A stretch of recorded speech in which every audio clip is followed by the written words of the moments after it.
பார்ப்போம். கள்ளக்குறிச்சியில இருக்கக்கூடிய அரசு மருத்துவமனையில பிறந்த குழந்தைகளுக்கு கூட சரியான படுக்கை வசதி இல்லை அப்படின்னு பலரும் குற்றச்சாட்டு வச்சிருக்காங்க. அதாவது ஒரு பிறந்த குழந்தைக்கு ஒரு அரசு மருத்துவமனையில பெரும்பாலும் அரசு மருத்துவமனையில பிறக்கக்கூடிய குழந்தைகளுக்கு தான் முதல் மரியாதை கிடைக்கும். அதாவது எப்படி சொல்றது அப்படின்னா பாதுகாப்பு அதிகமாக இருக்கும். ரொம்ப பாதுகாப்பான சுகாதாரமான ஒரு படுக்கை தளங்கள் அமைச்சு தரப்பட்டிருக்கும். ஆனா கள்ளக்குறிச்சியில இருக்கக்கூடிய அரசு மருத்துவமனையில ஒரு சுகாதாரமற்ற படுக்கைகள் அமைச்சிருக்கிறத இப்போ அங்க இருக்கக்கூடிய நோயாளிகள் வீடியோ பதிவா வெளியிட்டிருக்காங்க.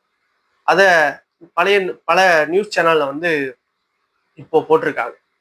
அப்போ எந்த அளவுக்கு மோசமான ஒரு சுகாதாரமற்ற படுக்கைகள் அரசு மருத்துவமனையில இருக்குங்கிறத நீங்க கொஞ்சம் கவனிச்சு பாருங்க.